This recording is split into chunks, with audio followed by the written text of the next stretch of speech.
Hello, dear senior high school learners. I'm Tutor Floyd, and I'll be your virtual mentor as you explore the realm of literary texts. I'm here to help you skyrocket your reading experience through 21st century literature from the Philippines and the world. Are you guys ready? I definitely hope so. Okay, so let's begin. I hope you guys are having a great day today because I'm so excited to channel that inner aura that you guys have, that inner joy that you have. And let's begin by having a quick recap of the things that we had last week. Last week, as you can recall, we were able to familiarize the basic reading approaches that we can use to fully immerse ourselves in the reading process.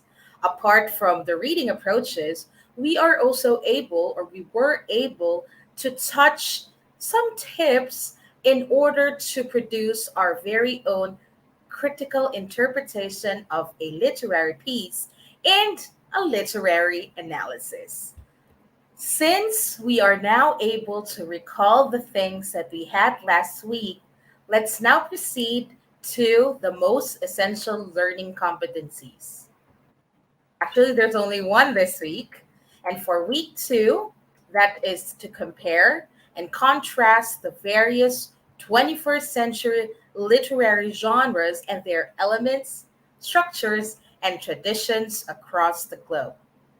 Having read the milk or seen the milk, let's also have the objectives for this week. First, point out the relationship between or among concepts such as form, genre, and meaning. Second, recall the four main literary forms out there. Third, differentiate graphic fiction from flash fiction. And finally, appreciate the unique features and elements of each genre. Let's begin with the literature concepts of the week. There are actually three that I'll be sharing today. Let's begin with the first one, which is genre. Genre branches out to different types. You'll have horror, comedy, drama, murder mystery. So there are lots of genres of different literary texts out there. Then comes the second one, which is form.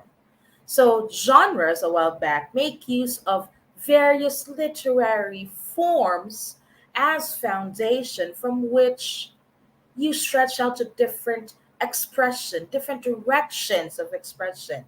And when we talk about form, what we're actually having here is a structure, how a text is constructed, how it is organized. And once we hear those descriptions, consider forms or literary forms like the roots of the literary family tree. Imagine how amazing that is. We have the branches already, and then we have the roots. Now, what is the third concept? The third one is meaning.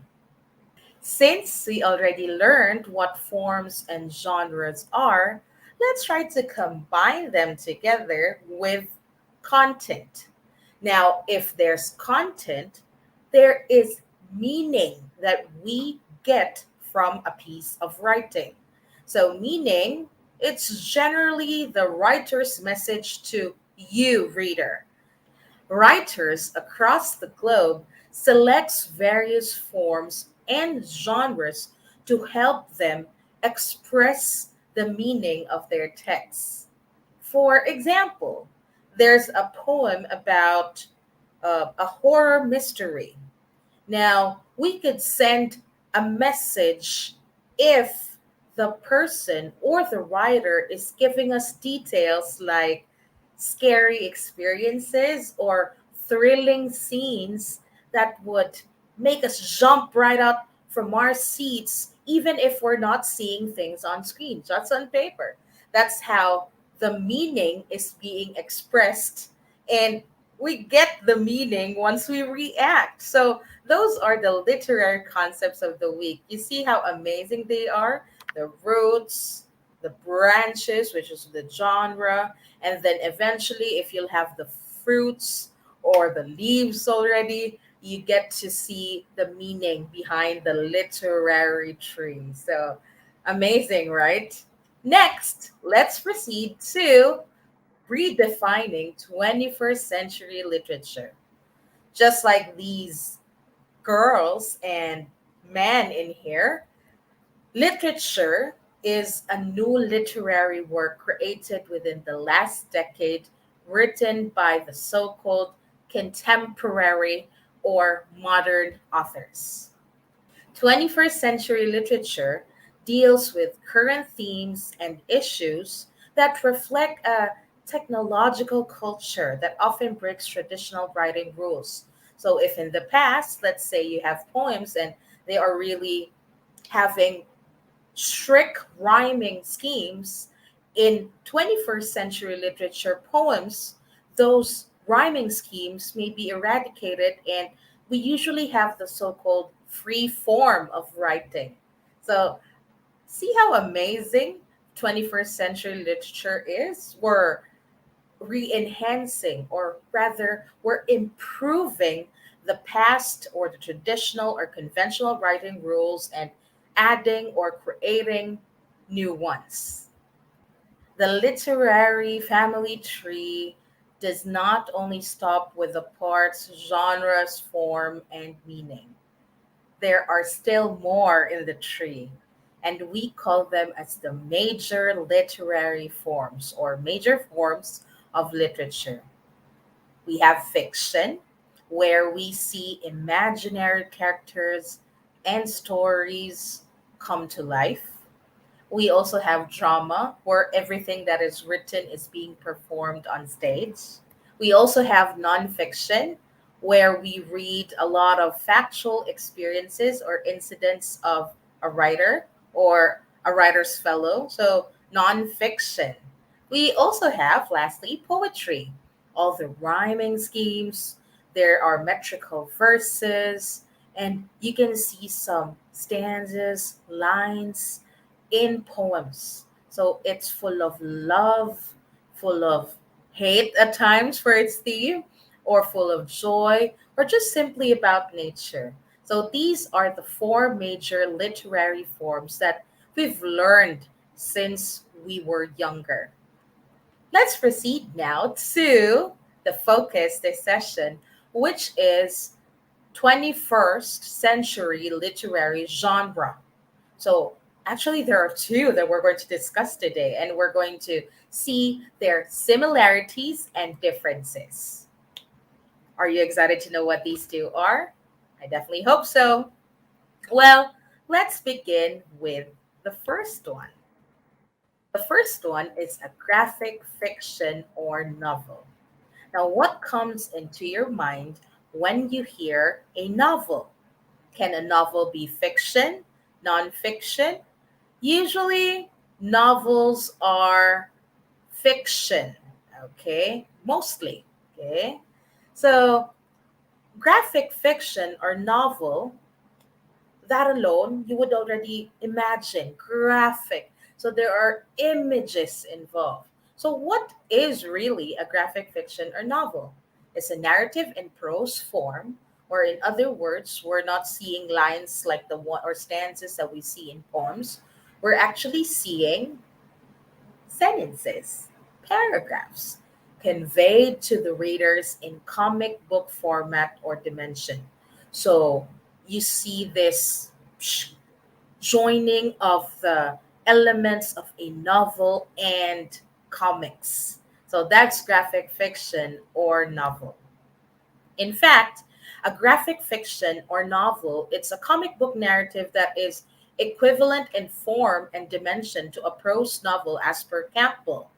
However, the only difference between a traditional novel from the graphic novel that we have in the 21st century is there are pictures arranged in sequence, image panels, dialogues written in speech bubbles, or even thought bubbles. And illustrations would allow us to see a good story. Okay, so imagine a lot of things happening in a story, but with images. So let's try to see what are the different features of graphic fiction. Let's begin with the first one. It has autographic forms providing a sense of intimacy. So, what are these forms? These are the marks of author's handwriting, which creates an impact to the entire manuscript or the entire graphic novel. Usually, we don't see the normal typeface. We can even see handwriting like uh, words or sentences or expressions in graphic fiction.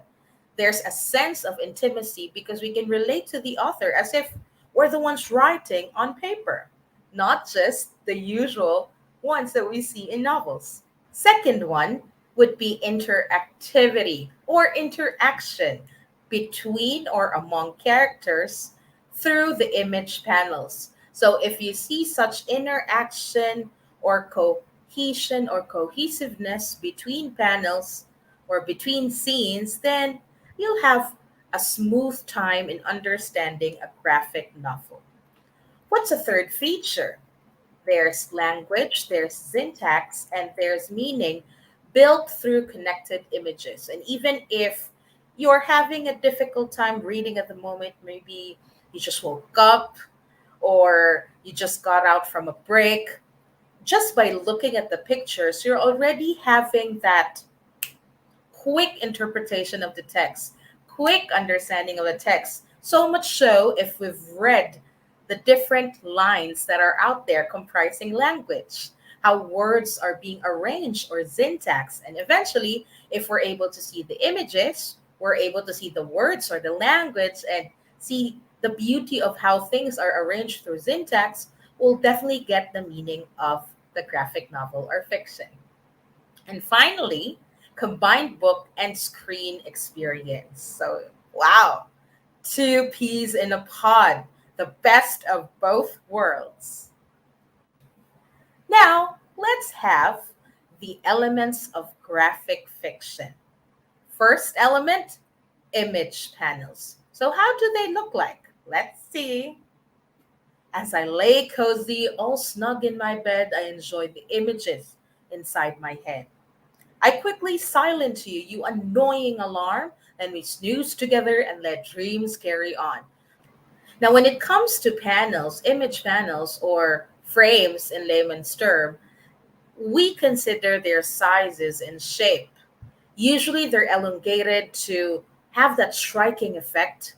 Sometimes they're bigger in size because there's this climactic scene that wants to be relished or the author wants you to enjoy. Okay. Now, how do these sizes and shape or image panels come together? That's the big question. Or is it really important if we see image panels from side to side, or maybe have panel borders, or there are images inside or beyond the borders? We'll see later on. Let's check the other parts or elements of graphic fiction. Okay. The second would be gutters. What is the gutter? That's the space in between the image panels. This or these elements, gutters, so plural, you can see a distinction between scenes. One scene separated with another. What if I decide to have a dog in here? As you can see, the dog's tail is already beyond the image panel or the set image panel. We call that as the bleed. These are the first three elements of graphic fiction. Now, what's more interesting about these three coming together is the perspective that we see. There are graphic fictions out there that gives us that bird's eye view.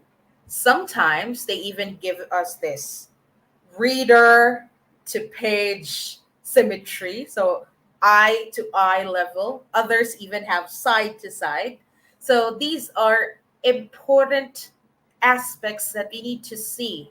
Why? Because if we're having the bird's eye view, we're already seeing a scene as if we're godlike or eagle like. We're seeing everything hand in hand. The author would like us to have this clue on what are the other things that are inside the scene that the characters do not know of. So it gives us that thrill, factor. Okay. Next element here would be this one. All right. Are you familiar with this? Okay. These are thought balloons. And the next one would be speech balloons or word bubbles. Let's see the difference. All right. So they look like they are both balloons or bubbles. And the subtle difference here would be this one. If you see speech balloons or bubbles, we're having this pointed, inverted, or not really inverted. It's like really a V, the normal V. It could be diagonal, straight, diagonal again. Unlike thought balloons, we're seeing bubbles underneath. Others separated, others close to each other. Regardless of how they look, speech balloons hold all the lines or spills of the person in the frame. As for thought balloons, these are things that are inside the head of the character. Easy, right? Finally, we have the narration. As I lay cozy, all snug in my bed, I enjoyed the images inside my head. So that's just a narration. We also have sequence dialogue, so we can really see from left to right. We're seeing the sequence. Okay. And what if I said I add there, or wah and all. Those are actually called the sound effect. Okay, as if we're hearing the sound, but we're only seeing it on paper or on the manuscript. Next one would be this one. Do you notice the effect? Okay, around the clock. Usually, think, think, think, it makes that movement if we're seeing it in motion picture. These are what we call as motion line. From the word itself, motion, it gives us a picture or image or illustration of what would be the possible motion of an alarm. Others even have when you're yelling, so you'll have a lot of lines, diagonal lines coming from the mouth of the character. So those are motion lines. Okay. And of course, background colors. Background colors, you can change it depending on the mood. Others have the dark touch, dark gray, or black, even to portray a very serious scene. We can have those. And let's have some examples. Wow. In the Shadow of No Towers, 9/11 by Art Spiegelman. So, what is this graphic novel about? Well, this talks about the story of the terrorist attack that happened on September 11 in the US. It also depicts the traumatic, tragic experiences of all the people who were around the area during the terrorist attack. So it was a sad, sad day for America and even to the world because we have a lot of businesses that are held in that tower that, you know, bursted, exploded. Poor people. Let's pray for their souls, okay? Second example of graphic novel is The Barn Owl's Wanderscapers by Sarnath Banerjee. So this is portraying that 18th century Calcutta exploiting the myth of the wandering Jew. So this is heart wrenching. You may want to read it. This famous 21st century literature or literary text by Ernest Hemingway gives us an idea that baby shoes were sold by the character because they were never worn. Do you have any idea why the shoes weren't worn? Well, it could be that the baby wasn't able to live in this world. So, with that short of a line, we can already have an interesting story. We have a lot of elements already with that single line. Now, what is this literary text? It's an example of flash fiction. The Flash, yes. It's an imaginative literature of extreme brevity. In short, it's short It's shorter than a short story. It's also known as sudden fiction, micro stories or microfiction, postcard fiction, nano tales, and short stories or short stories. I know, shorter than short. Okay. What are the characteristics of flash fiction? We have first brevity. In terms of length, like I've said a while back, it's shorter than a short story. Usually it holds 6 to 1,000 words. Others even have 500 words or less. Just not beyond those, not beyond 500 to 1,000 words. So they're short. Usually writers produce flash fiction as a primer to a long novel, a long text, or even a short story. Others just wanted to create flash fiction just to let time pass, write something that they know, write lines that they can use in their future stories. So that's how flash fiction was born. Second characteristic of flash fiction, it has a complete plot already. It has the beginning, the middle, and the end. So a while back, remember the shoes of the baby? The beginning would be definitely we can already imply from the story, or it's already implied in the story that the baby wasn't born. That's the beginning. What's the middle? The person or the parent of the baby that wasn't born decided to sell the pair of shoes. The end part would be either the shoes was sold or the pair of shoes wasn't sold at all. Okay, so there's already that complete plot. Now, Miss Floyd or Tudor Floyd, how come it's already complete? Remember, flash fiction can be added and added to a longer story. That's possible. Okay, make them more complete.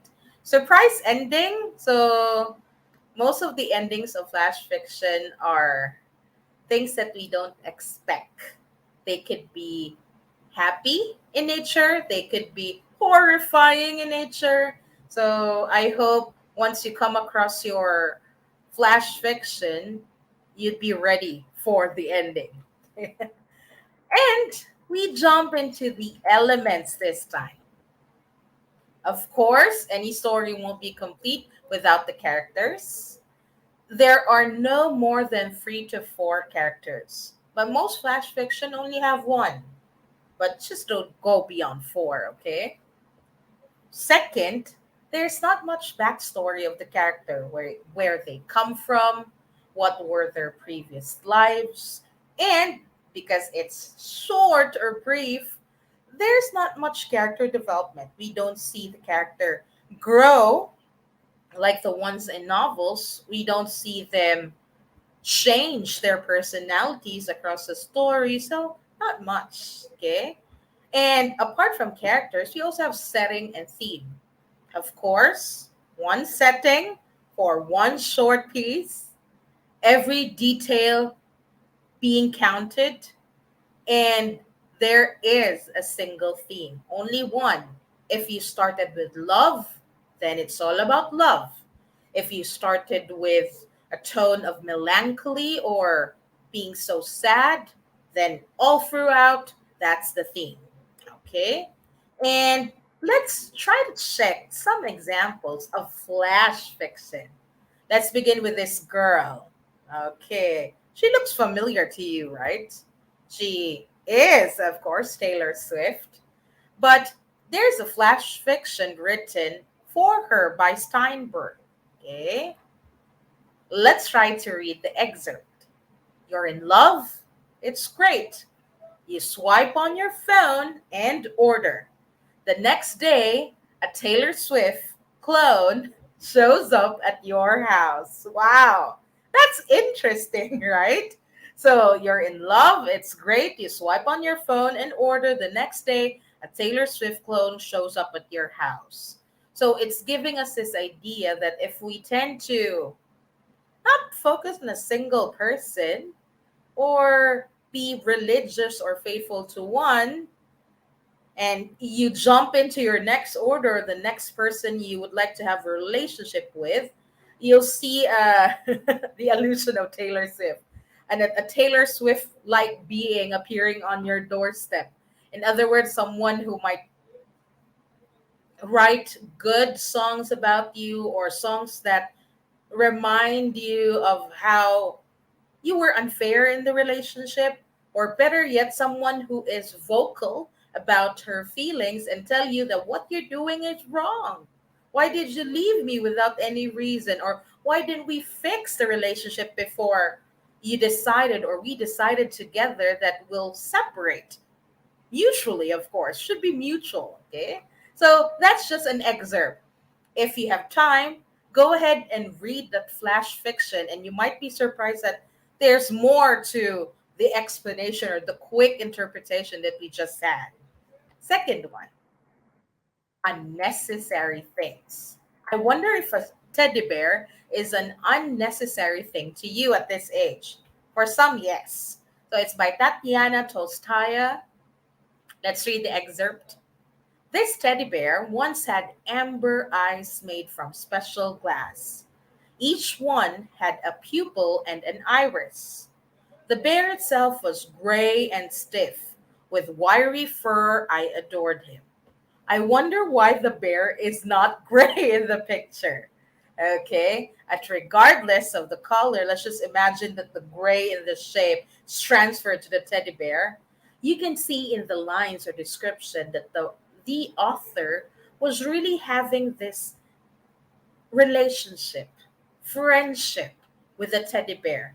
That no matter what it looks like, the teddy bear is the friend. It's special in the heart of the writer or the kid. But as we age, we see that as an item that we once loved or adored, but at present, not anymore. Hence, it's considered as an unnecessary thing already. So that's just, again, an excerpt of the piece by Tolstaya. There you have it. We are able to see some examples of both graphic fiction and flash fiction. Now, let's test your knowledge towards these two and see if we can recall their elements, features, or characteristics. It's time for some assessment. All right, so let's try to read the instruction for today's assessment. Read the scenarios or statements given in each number. Then identify the 21st century literature genre or concept described in each. Oh, I hope you guys are excited. Let's see. Let's have the first one. Which genre of 21st century literature involves an author's narrative in prose while infusing images or illustration to a story, often in a comic book fashion, while maintaining a resemblance to the length, story, or quality of novels? Here are the choices: comic books, graphic novels or fiction, illustrated novels, or mythology. In three, two, one, which literary genre is this? Okay, let's see. And the answer is, oh, I think it disappeared. There you go. The answer would be graphic novels. Good job, people. Next question. It is where the dialogues in graphic fiction are located or being written. A. Gutter. B. Image panels. C. Motion lines. Or D. Speech bubbles or balloons. Gutter in between panels. Panels, the square, the rectangle, motion lines. So it's giving us the signal on how or which direction a certain object or person is moving. Speech bubbles or balloon speech, dialogues, words. Oh, there you have it. You have your clue in three, two, one. The answer would be speech balloons, or bubbles. So the next one. How do flash fiction commonly end a story? Okay. First, it presents a painful ending. Possible. B, it usually ends happily and merrily. Hmm, I don't know. Let's see. C, readers have the liberty or the freedom to give their own ending. Makes sense. Possible. Possible. If you're going through a literary analysis, yes. Or D, the story ends with a twist. Surprise ending. So, which is the answer for this item? Think hard. In three, two, one. The answer is yes, you got it right. The story ends with a twist. Let's move on to the fourth question, which is how is a literary form different from genre? A. Genre is the general structure of a piece of writing, while the literary form is a particular style within a genre. Interesting. B. Literary form is the general structure of a piece of writing, while the genre is a particular style within the form. That's B. There's still more. Here's letter C. They're both general structures of a piece of writing, but there are more genres than literary forms. Makes sense in a way. D, they're essentially the same. Definitely a big no no. Letter D is out. It's obvious. So, what is the answer? Is it A, B, C, or D? Or just until C, right? So, come on. Just a quick recap on your end. Flashing it now. The choice A, then B, and C. So, what do you think is the answer for item 4? Think hard. Three, two, one. The answer is ready. Letter B. The literary form is the general structure of a piece of writing or literary text, while the genre is the particular style within a form. Good point. Next, final one. Which characterizes flash fiction? A. It combines letters and words. B. It presents fewest words as possible. C. Illustrations allow readers to imagine and experience the characters and events in the story. And finally, it presents colorful image panels. Let's go through each item. Letter D presents colorful image panels. There are no panels in flash fiction, right? And these are located where? Graphic fiction. Letter C, illustration allow readers to imagine, experience the characters and events in the story. Yes, we're allowed to imagine, experience some events in the story as if we're the characters, but there are no illustrations for flash fiction. Letter A and B, yes, most likely these are characteristics of flash fiction. Yes, letters and words, definitely. But which between the two, A and B, is the best characteristic of flash fiction? Think about it.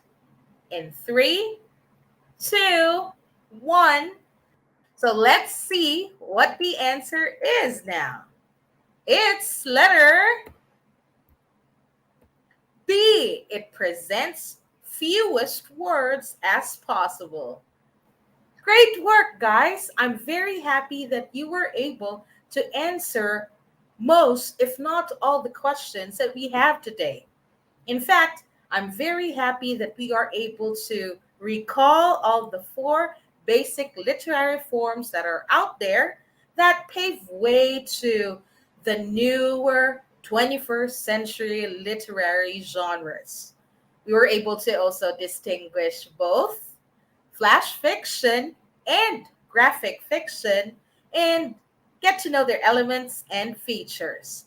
I hope you have appreciated all these and get to write your own. And let's have a quick sneak peek on what to expect next week. We'll be discussing creative literary adaptations. So, what are adaptations?